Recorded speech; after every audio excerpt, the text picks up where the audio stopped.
Հունվարի 1-ից մինչև օրս եկամուտների հայտարարագիր լրացրած 4509 քաղաքացի հետ է ստացել 420 միլիոն դրամ սոցիալական կրեդիտ։ Facebook-ում գրել է վարչապետը հստակեցնելով, որ նախորդ երկուշաբթի օրվա համեմատ կրեդիտ ստացած քաղաքացիների թիվն ավելացել է 1061-ով, իսկ վճարված գումարը 99 միլիոն դրամով։ Փաշինյանն արձանագրել է, որ մեկ մարդու հետ ստացած կրեդիտի միջին չափը 93100 դրամ է։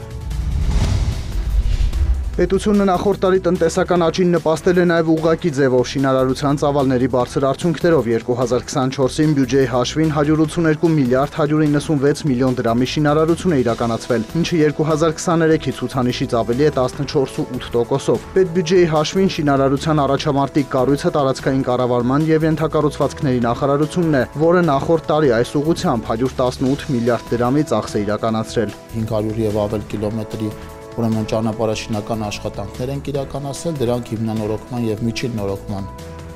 աշխատանքներ են, որոնք ընդգրկում են հանրապետության ամբողջ տարածքը։ Կուզեմ անդրադառնալ նաեւ ջրային ոլորտին, որտեղ շուրջ 15 միլիարդ դրամի կապիտալ շինարարական աշխատանքներ են իրականացվել։ Աշխատանքները վերաբերվում են ջրամբարաշինական ծրագրերին առաջին հերթին, ջրամատակարարման եւ ջրահեռացման ցանցի արդիականացման աշխատանքներին, այս աշխատանքները եւս իրականացվել են հանրապետության ամբողջ տարածքում եւ լայն աշխարհագրություն ունեն։ Արփասեվան թունելի տեխնիկական հագեցման աշխատանքներ, Երևանի ճանապարհների միջին նորոգման ծրագիր, Կոտայքում եւ Գեղարքունիքում նոր աղբավայրի կառուցում թվարկում է նախարարը։ Պետբյուջեի հաշվին շինարարությունը մի քանի խնդիր է լուծում, նշում են մասնագետները՝ ենթակառուցվածքների զարգացում, շինարարական ընկերությունների ակտիվացում, իսկ բուն ենթակառուցվածքների զարգացումն իր հերթին այլ ճյուղերի վրա է էականորեն ազդում, ընդգծում է Գագիկ Մակարյանը։ Ենթակառուցվածքները դրանք ստեղծում են հնարավորություններ туриզմի համար, տեղական առևտրի համար, բիզնեսի զարգացման համար, ներդրողների համար, այսինքն պատուհան են բացում, որ մուտք գործես տվյալ տարածքներ, հեշտ գնաց գազ, ժամանակ չկորցնես, վտանգներ չունի եւ այլն։ Պետության ենթակառուցվածքները կարծում եմ պիտի նաեւ վերանայվեն, որովհետեւ պետությունը սկզբում սկսեց ճանապարհներից, հետո ասած դպրոցներ, մանկապարտեզներ, բայց մենք այլ ենթակառուցվածքների կարիք ունենք, մասնավորապես օրինակ որոշ դեպքերում թունելների, որոնք ավելի շատ պիտի արվեն, չնայած էլի արվում են, օդային կավուժների շատ կարիք կա։ Նախարարը նշում է, պետական պատվերի ծավալն ամբողջությամբ փոխվել է, եթե համեմատենք 2018-19 թվականներին իրականացված շինարարական աշխատանքների հետ, էական ավելացում կա։ Ինչ վերաբերում է ընթացիկ տարվա սպասումներին, պլանավորել են 150 միլիարդ դրամի կապիտալ ծախսեր իրականացնել։ Շինարարական ընկերությունները պիտի շարունակեն կարողություններ զարգացնել այս գումարը արդյունավետ օգտագործելու եւ այս գումարով արդյունավետ ուրեմն բաշխում իրականացնելու համար, որովհետեւ 2025, 26, 27 թվականներին եւս ունենք բազմաթիվ աշխատանքներ։ 2024-ի արդյունքով մեր երկրում 709 միլիարդ 463 միլիոն դրամի ընդհանուր շինարարության 25.7%-ը բաժին են կնում պետբյուջեի միջոցներով իրականացվածին։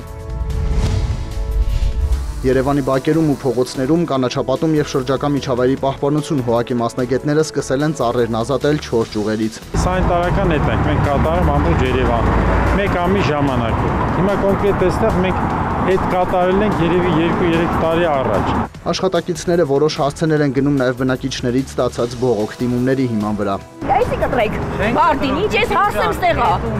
Ես տեսա, որ սա կանանչել էր ամառը։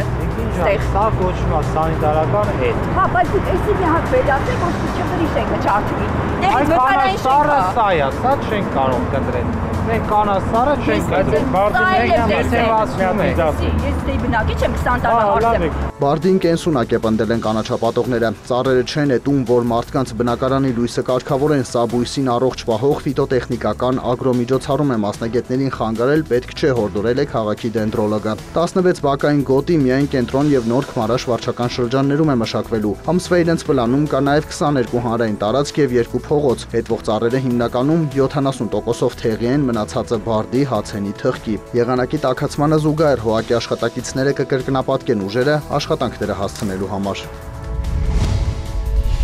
Լոնդոնի բորսայում Brent ապրանքանիշի մայիսի մատակարարումների ֆյուչերսների գինը նախորդ օրվա բորսաների փակման պահի ցուցանիշի համեմատ նվազել է 0.6%-ով, կազմելով բարելի դիմաց $69.88։ Նյու Յորքի ապրանքային բորսայում WTI տեսակի նավթի ապրիլի մատակարարումների ֆյուչերսային գինը նախորդ օրվա բորսաների փակման պահի ցուցանիշի համեմատ բարձրացել է 0.2%-ով, կազմելով բարելի դիմաց $60.12։ Ոսկու միջազգային գինն աճել է 0.2%-ով եւ 1 ունցիայի դիմաց հասել $2919։ Բիտքոյնի արժեքը վերջին մեկ օրվա դրությամբ բարձրացել է 3.3%-ով եւ կազմել մեկ հատի համար $83552։